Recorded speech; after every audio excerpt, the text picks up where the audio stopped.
Hey guys, on here, Wandavision has officially come to a close with the season finale airing yesterday. We reacted to it here on the channel, so go check that out if you haven't already. We also have a 2.5-hour live stream where I talk about the show and answer your all's questions about my feelings, my thoughts on how everything kind of progressed and presented itself throughout the season and the finale itself. So that's here on the channel if you want to check that out. But today, right now, we're going to be diving into our last Wandavision breakdown from New Rockstars. This one's a long one. This is a 27-minute video, so we're going to be here for a hot minute. So sit down, buckle in, have a snack. We're going to see what Eric Voss has for us today, and as he tells us all the stuff that we missed and all the things that were still Mephisto, because I guarantee he's going to ride that train till he dies, man. Let's go ahead and pop in this thing. Here we go. Welcome back to New Rockstars. I'm Eric Voss, and this is a breakdown of WandaVision Episode 9, the series finale, a true gut punch of familial loss, overreaching fan theories, and robots talking boats. Let's break down this finale, scene by scene, frame by frame in some cases, to point out all those interesting details that are a bit hard to catch. Really, folks, going back to appreciate the stuff they hide in these episodes has always been my favorite part of this, and I appreciate you folks for going on this ride with me. So here we go. You know, we do get some nice fighting in WandaVision, but none of it involved realistic nuclear submarines. Though I got a game that fills that void. Is this the sponsor? At least they're doing it right in the right out of the get go here. I will share details about that at the sometimes end of the video. I The previously on ends with Wanda tripped over my words. End of last episode, yellow frames flickering over her. If you pause it, you can see this is the moment the Mind Stone I love showed her this shot. Future as the Scarlet Witch, the fully powered form she becomes in this finale episode. But achieving this status comes with Wanda having to give up her family inside that hex. But this episode tells us that family is never truly lost, because no one's our ever really souls gone. are rooted in the memories that we share with loved ones. So that way, family can truly be forever. Family is actually in the opening line of this episode from Tommy. Oh my god, this kid is being choked, and his main priority is the safety of his brother. Say it with me, Vin Diesel. Then after creepily rising back I up, love Agatha's that. purple blast now has a bit of bread mixed in, showing how she stole some of Wanda's chaos magic and is throwing it back at her. Wanda cars Agatha into the house, with Agatha's empty boots sticking out like the Wicked Witch of the East. Yes. This witch's basket bike, hurling fireballs from rooftops, red puffs of smoke, and killing your little dog too. Oh, wow. Agatha is very Nice much the Wizard catch. of Oz inspired. Actually, the 2013 film Oz the Great and Powerful shows Keeps up showing on up the marquee on the again, marquee. a film directed by Sam Raimi, currently directing Elizabeth Olsen as she returns not to a Doctor good movie, Strange's though. Multiverse of Madness. We're gonna Not to explain me, how. at Then least. White Vision floats down. Is it really you? Similar to Wanda's confused greeting when she first meets White Vision in the comics, but this Mac OS Vision doesn't play nice. Here comes Big Sir. Ugh, that bone crunch sound effect. Luckily, Vision knocks him into a Winnebago, and boom, looking for a White Vision walking It right out of explodes those before he flames hits like it. The Terminator T-100, a true killing machine. Now, I love the camera motion following Wanda's glide up and then back through the window glass to Monica. Always appreciated how good this show is about scene geography. Like, we always know where in Westview we are, and when we don't know where we are, it's for a reason. The action's very easy to track. I love it. Now, Pietro traps Monica in his man cave using his super speed to tap her off her feet.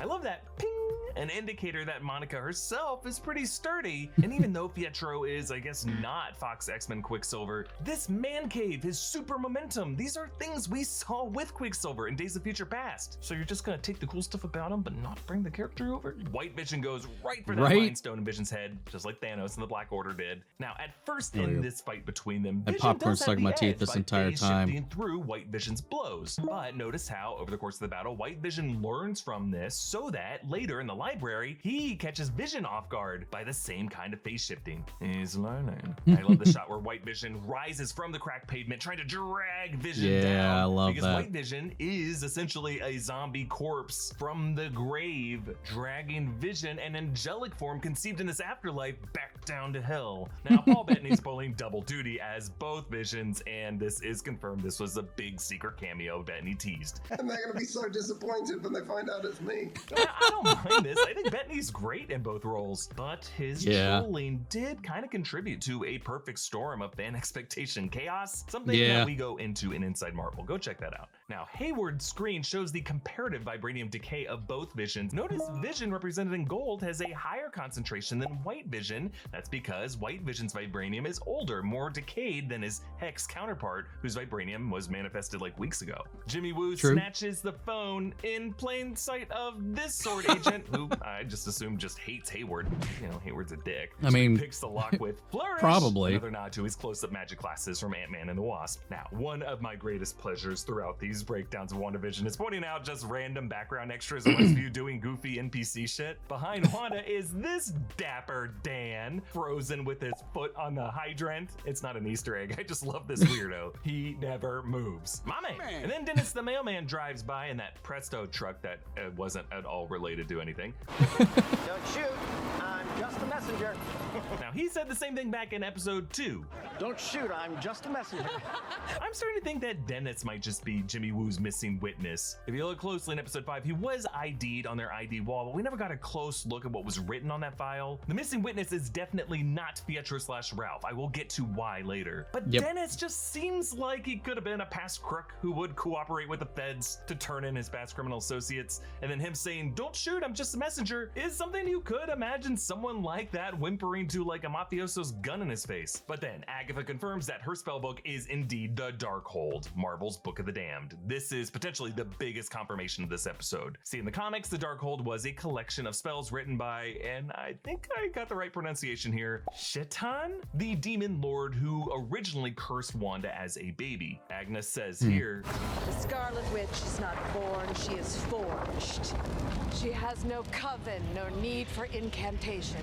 Forge likely refers to her forgery by the Mind Stone, because it was that Infinity Stone amplification that made Wanda the Scarlet Witch, with Nexus level powers unique among the witches. But ironically, Agatha says this in front of a billboard for Squeaky Shine, using the power of Mother Earth. Wanda's untaught magic is a natural phenomenon, whereas Agatha, according to her Latin bullying, mors monstro naturae, she's a freak of nature, an aberration in nature. She cheated via supernatural means. And notice the book once again glows a fiery orange color, the same color of magic that seemed to protect Agatha from the blue spells and allowed her purple magic to take over and drain the rest of the coven. Presumably that magic came from the Darkhold and whatever demonic entity or entities are contained within. Now, the Darkhold is the source of all supernatural horrors in the Marvel world. Like, expect this book to come back in Multiverse of Madness and Blade. Many believe it belongs among the other spell books in the Camartage library, but this looks way older. Like, there is no way Librarian Wong would let it get into this shape. I'm thinking this book actually predates that entire library. Probably. It's far more dangerous than anything in there. But inside this book, these ancient runes and geometric illustrations, like notice that hexagon framing the Scarlet Witch there, they do appear to link this magic of Agatha and her coven to the Marvel sorcerers. She even references Doctor Strange here. "Your power exceeds that of the Sorcerer Supreme. It's your destiny to destroy the world." And by destroying the world, I think we can presume she means breaking apart the universe into a multiverse of alternate worlds. That might be what these various overlapping circles on the opposite page could be referring to. Now, by the way, this is a very different Darkhold than the one in Agents of S.H.I.E.L.D. or in Runaways, further telling us that those titles might not be MCU canon. Though, hey, with the multiverse, maybe one day all this shit can be MCU canon. Now, Agatha awakens Meat Puppet Dottie, whose real name is Sarah Proctor. Sarah Proctor was the daughter of the Proctor family, a family accused of witchcraft during the Salem witch trials. Her father, John Proctor, was hanged. Now, Sarah's husband is Harold Proctor, aka Jones. So presumably this is a name she married into, unless Harold took her name. Like, I could see him doing that. He seems like a progressive fella. Now, Dottie/Sarah doesn't seem to also be a witch in Westview, at least so far. But with Agatha's survival, this nosy neighbor could identify another witch with Salem roots. witches to try to mentor, to take under her wing. We just know witchcraft is an ongoing thing in the MCU 7 months later in Spider-Man Far From Home with Mr. Dell's superstition. Came for science, we're leaving because of witches. Welcome to the new dark ages. So Monica realizes that Really? We're Pietro gonna is tie it into actually that? Ralph, All right. the Ralph we've been looking for the whole time. The husband Agatha can't shut up about. His name is Ralph Boner. Look, I'll have more thoughts on why this whole Evan Peters casting misdirect happened in the first place. There's actually probably a very good reason for it. We're gonna talk about it in Inside Marvel, but for his part, Evan Peters had this to say about his cameo. Dude, I'm such a huge fan of the Marvel Universe. It was so cool to come over there and hang out with all those guys. As if this might not be an ongoing thing going forward. Now, the name Boner could be a nod to Agatha's oft-mentioned intimacy issues with Ralph, or more likely a nod to Growing Pains, Mike Seaver's buddy Richard Stabone, aka Boner. Yeah, that was his nickname in this 80s sitcom. Now, Growing Pains was a reference point on the episode Evan Peters first appeared in, and WandaVision director Matt Shakman got his showbiz start as a child actor on Just the 10 of Us, which was a Growing Pains spinoff. So the guy's got boners on the brain. Now, Monica reads this from an overdue water bill. Now, look closely, and the charges go way up in the month of October, maybe because that's when the hex started, and Ralph maybe needed to hydrate a lot more after his high-speed Halloween hijinks, or this is also when Agatha moved in, and we know she loves gardening, all those purple flowers, using a lot of hose water. I don't know. They might still be the one to go ever bloom after all, especially if Agatha's not dead. She's gonna be growing stuff in that town. Can't wait to revisit Catherine Hahn. Now, she also gets this from the name on his headshot, meaning Ralph is an aspiring actor. I actually assume they used one of Evan Peters' real early headshots. I love it. Now, the fact that water bill's overdue, an aspiring actor living in Westview, New Jersey in that house, the guy's broke. Ralph is not Jimmy Woo's Missing Witness, folks. This isn't like a casting assignment. That's not what they do for people in federal witness protection. They don't give them headshots with their names on it. They know what their own face looks like. He's just an actor, and people in federal witness protection are forbidden from any attention-grabbing behavior, like going anywhere you might appear on the news or attempting a freaking acting career. That plus his water bill goes back several months, and Jimmy said his witness moved there recently, and Jimmy saw Pietro on screen and didn't say anything. So stop asking me if Ralph is a federal witness protection person. He's not. But he's not. But then Billy, future Wiccan, uses his telepathy to sense his parents. Interestingly, he sees Wanda using her chaos magic to choke the townspeople before she actually does that in the following scene. That means Billy can see the future. Like Raven, Wanda pleads her case. That's so Billy. Fine. You're fine. I've kept you safe in here. You feel at peace. Doesn't this sound like the kind of rationale other MCU villains use, like Loki saying, "Is this not simpler?" Or Thanos expecting the universe to be grateful. They all mean well, but as Agatha correctly points out, Heroes don't torture people. you know who does? Villains. She's gonna be a villain. Now, Wanda tries to be merciful by opening the hex walls, which with this red color does kind of evoke the parting of the Red Sea by Moses, which would let the Hebrew slaves flee to freedom, but also lets in the cruel Pharaoh, in this case Hayward. As the town glitches, the movie theater marquee toggles between ones we've discussed, Big Red and Kidnapped, the way these people are kidnapped in a Big Red hex, also Vision 8, Big Red Gum, Oz the Great and Powerful, and this modern one, Tannhauser Gate, which is a nod to the Tears of Rain monologue in Blade Runner. This episode also deals with the philosophy of AI and metaphysics like Blade Runner did. And then Put the Fun in Dysfunction seems to be a fictional title. Like you can see a yellow poster for this movie in the post-credit scene. Looks like a rom-com, maybe a kid's movie. But the theater name is the Coronet Theater. Coronet is a small crown, reflecting the Scarlet Witch crown at the center of Wanda's identity and Agatha's envy. Also, during this glitch scene, you can briefly see a billboard flipping to an ad for Hydra Soak, the soap commercial from episode 3, just like how we saw Lagos paper towels last episode. And with the hex now open, Vision, Billy, and Tommy begin to disintegrate. I love Their this particles effect. are these Tetris-y jigsaw blocks, like the walls of Wanda's house as she constructed it last episode, both a nod to Joe Quesada's amazing House of M cover art that I've referenced like a million times. And the family lines up like the Incredibles, referenced back in episode 6. Wanda protects them with a spherical shield, just like Violet No, I does didn't for her think about family. that, Now, in the actually. library is this banner reading, "The library is a place to be," with beehive hexagons, which I only bring up because clearly Agent Franklin's beekeeper form had to mean something. Another loose end that we will address in Inside Marvel. Stay tuned. And then Vision cleverly tricks White Vision with a logical paradox. I request elaboration. I'm gonna use the out of that. So Vision brings up the ship of Theseus from Greek philosophy. How much can you replace the pieces of something until its identity has now changed? With White Vision stuck in a paradox, both are the true ship and neither are the true ship. This is kind of the way they try to defeat Robot Santa with a logical paradox in Futurama. Consider this. You are programmed to destroy the naughty. But many of those you destroy are, in fact, nice. I submit to you that you are naughty, and that logically you must destroy yourself.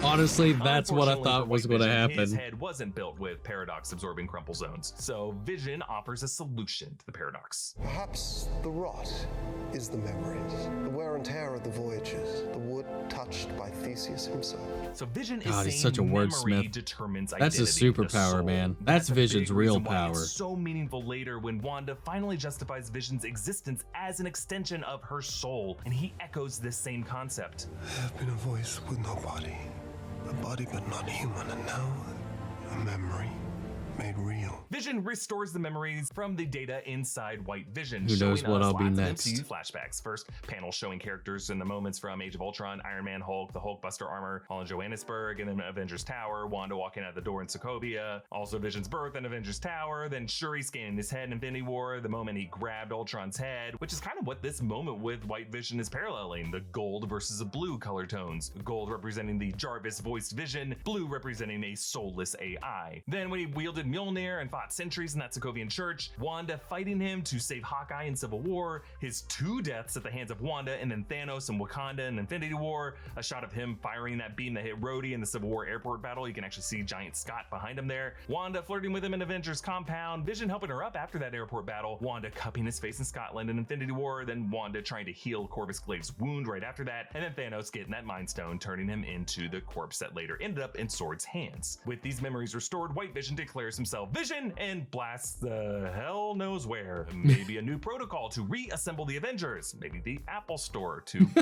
iPod. I don't know. We're going to talk more about White Vision's future in tomorrow's Q&A. Wanda teasingly vanishes in front of Agatha, signaling to us that she has been picking up some of Agatha's moves and has another learned tactic up her sleeve. The boys handle the military. Love that line. With Tommy stealing a hat the way Quicksilver stole a hat as a speedster in the X-Men films. Hayward shoots children, though it looks like that first shot would have gone between them. Hayward poorly shoots at children, but Monica heroically jumps in front to take the bullets. She doesn't know these kids have superpowers like she does, so that's nice of her. Now this time her eyes glow yellow. Each time her eyes kind of glow a different color, reflecting whatever radiation Spectrum. she's connected with in that moment. Perhaps here, maybe it's the gunfire or the metal of the bullets, but either way, the bullets refract through her and then slow and then drop out the other side. It's just another example of Monica's abilities as Spectrum or Photon, whatever name they're going to go with, absorbing all forms of energy and sort of redirecting it or reapplying it. But interesting, notice her eyes follow a bullet as it whizzes past her, a sign that she also must be capable of moving at super speeds, which is also something Spectrum can do in the comics. And then I love it, Darcy rams Hayward in that funnel cake truck, which remember, that warped from fun an in jail. armored truck in episode 6. It actually warps back to that later, and remember, warped materials retain their composition, explaining why she could ram Hayward like this. Oh, yeah. Sneaky sneaks up to Agatha to curse her point. the same quick movement that she did to the Avengers in Age of Ultron. In this case, Agatha's nightmare is the painful memory of her witch trial. Seeing her coven resurrect might have been why she was so fearful of Wanda being able to raise the dead. But then the coven turns on Wanda, the Scarlet Witch, recognizing her as the foretold harbinger of chaos, with her red crown forming on her head, linking it to the blue crown that formed on Evanora's head. But Wanda ends up breaking out of this, using Agatha's envy for the chaos magic against her, feeding her more of it, while luring her into a trap of runes that disable her magic, just like the ones Agatha Rune used to trap stuff. Wanda. And I love the moment Agatha tries to use her magic, but nothing happens, just like Thanos in Endgame. I am inevitable. So Wanda absorbs Agatha's magic and becomes the full Scarlet Witch. Amazing costume with this nice M shape in the crown, like one of the runes down in the basement, maybe hinting at a future House of M event in Multiverse of Madness. With this M shape in her crown and this other interesting runic shape on her belt buckle, I'm wondering if both of these could be some sort of protective runes that protect Wanda, the Scarlet Witch, wherever she goes. Very cool design.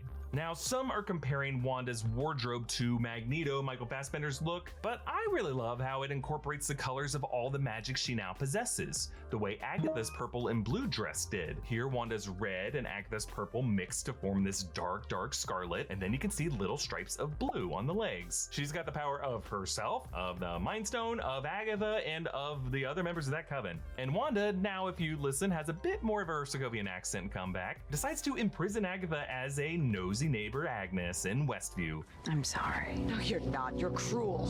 You have no idea what you've unleashed. Indeed, a dark move by Wanda to trap Agatha in this dollhouse routine. I love that when effect. Agatha turns into Agnes, notice she retains the brooch. No matter what, that stays with her. But now it's kind of a way Wanda can identify her, almost like a scarlet letter. And then the two part with, I'll be seeing you, Agnes. Not if I see you first, hon. "Not if I see you first," sounds like a veiled threat. Agatha may come back to haunt Wanda before Wanda expects it. And then Wanda and Vision tuck in the boys, saying family is forever. And Wanda interestingly says this.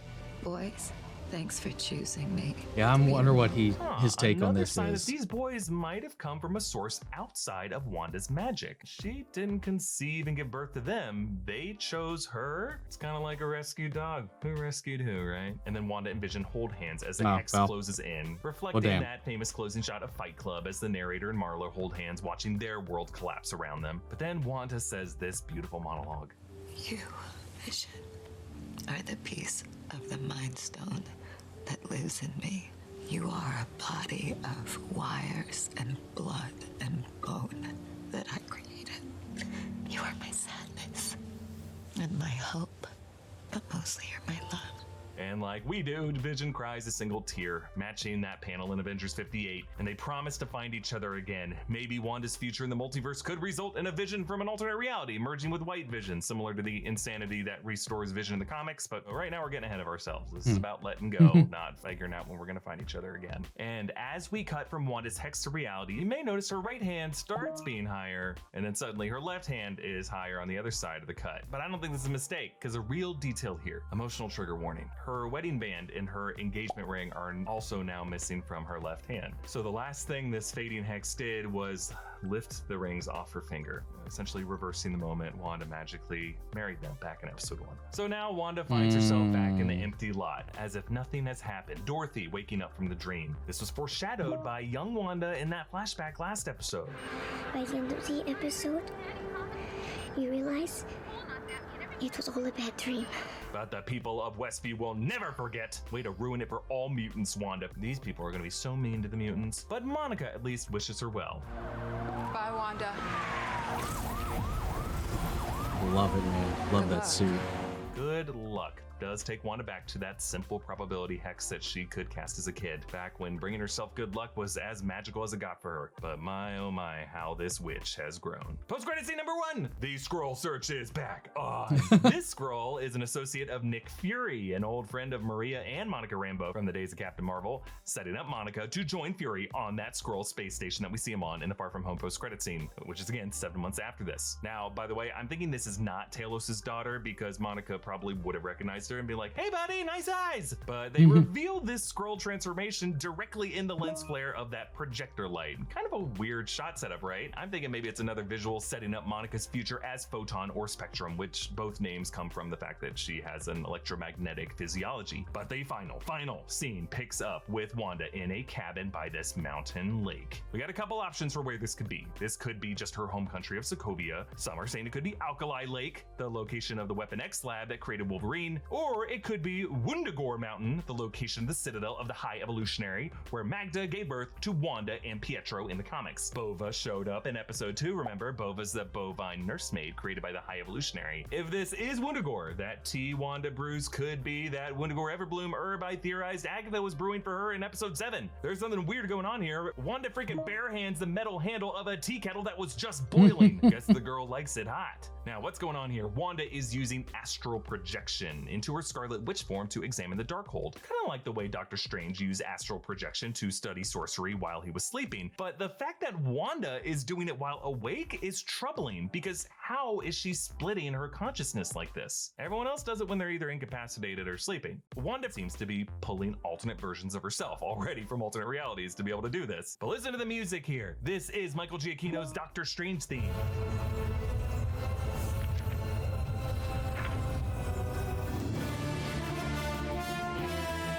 Giacchino composed the opening Marvel Studios title card theme. This version of it actually first appeared in the Doctor Strange movie in 2016. So in a way, Giacchino's music has been here with us in WandaVision the whole time. But in the final seconds from the Darkhold, Wanda hears the voices of Billy and Tommy calling for help.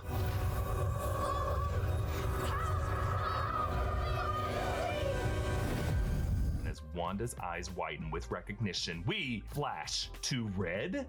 What's going on here? Well, how did we get here? Remember, the camera swooped in from an insane distance, and without cutting, it glides all the way into the back interior room. Very eerie, very Evil Dead, Sam Raimi. It's like we are a disembodied spirit, a fellow astral projection. That's a good parallel. Wanda. Maybe Doctor Strange, the Sorcerer Supreme, whose powers Wanda has apparently surpassed. And the Avengers, she will probably be a villain too in Multiverse of Madness. I think Wanda is recreating what we saw in the Darkhold pages, the wavy-haired sorceress creating these circle hexes. Doing what? Channeling her Nexus powers to tap into the multiverse to find an alternate reality like the one she created, where she can go on to be with Vision and her sons. But the problem is, those boys came from some mystery outside source. And now that their voices are screaming out for help, it makes us wonder what darker threat this Scarlet Witch unleashed, to use the word of Agatha's warning. Look, there's all kinds of demonic forces out there. We're gonna meet at least one of them in Multiverse of Madness. I went in the other video while I'm still on that crazy Mephisto train. Obviously not for the 9 episodes of WandaVision. He was a total no-show. Hundreds of you have been very kind to remind me of that on Twitter. Thanks. But hey, now that Marvel has set the stage for satanic witchcraft and the Darkhold, there's always a future Marvel title, Loki, Multiverse of Madness. Just saying, if those demon spawn are still in the mix, the devil is still in the details. But hey, to be honest, I don't really care about that right now. I'm just in full appreciation for this series with its creepy, funny, heartbreaking, mysterious nonsense, and being able to theorize about it week to week with you all. So thank you so much for sticking with me and knowing that New Rockstars is always aimed for more than just like theory accuracy. Like if you were with us before WandaVision, you know that all too well. And if you found us through WandaVision, welcome. The madness is just beginning. And thanks again to Conflict of Nations for sponsoring this video. All right, guys, we did it. I agree with him, man. I do. And that's what I've been saying too. I was like, regardless of the theories, the only one that has me mildly disappointed, even remotely so, is the Quicksilver thing, is the Ralph Boner thing, the Evan Peters thing. Everything else, I think it was a lot of us getting ahead of ourselves and running away with a lot of stuff. There are still a lot of unanswered questions about just the season itself. Why would the alarm trigger when Evan Peters showed up? What happened to the beekeeper, who actually is the witness and witness protection? Because I agree with him. Like, it doesn't make any sense for Ralph to be the witness, which is what a lot of people had been saying too. They pretty much doubling down on that. A lot of people have been, but I just don't see it. And I like his reasoning for it. It actually enhances the reasons I had for it. A lot more than I suspected anyway. But yeah, a lot of great call outs in this, a lot of fantastic little nods, little nuggets. And yeah, I love this channel, man. Guys, if you're not sub to New Rockstars, bud, do it now. Do it now. But yeah, I'm kind of disappointed it's over, man.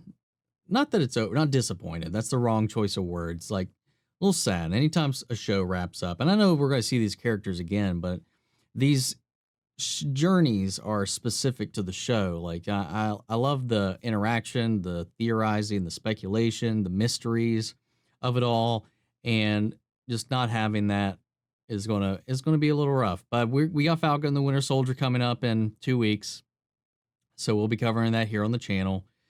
Following that, it's going to be Star Wars Bad Batch, which we'll be covering here on the channel. And then right after that is going to be Loki in June.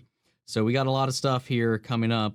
So I hope you guys stick around, stay tuned, and join us for those journeys. But guys, I want to know your thoughts. I know we've probably talked about this. I don't know if you're new here to this reaction or if you saw my actual reaction to the finale. Either way, just tell me what you thought about the season. Tell me what you thought about any of the Easter eggs and nods that they pointed out here in this video. I'd love to know your thoughts in the comments down below. We can carry on that conversation after the video, guys. Shout out to my legend of the channel, Mandy Sherritt, and my other patrons and everybody who's been interacting here, joining me on my live streams. I'm streaming Injustice Gods Among Us for the first time now. Just put up my first video for that. We revisiting it for part 2 to wrap up the storyline and then moving on to Injustice 2. But yeah, trying to stay as active as possible on the channel, keep engaging with you guys. Check out the Discord link, all that. Follow me on Instagram, Twitter, everything. It's the same tag that I have here on the channel everywhere you go. Thank you guys so much. As always, you've been amazing, and I'll catch you guys in the next video. Take care, everybody.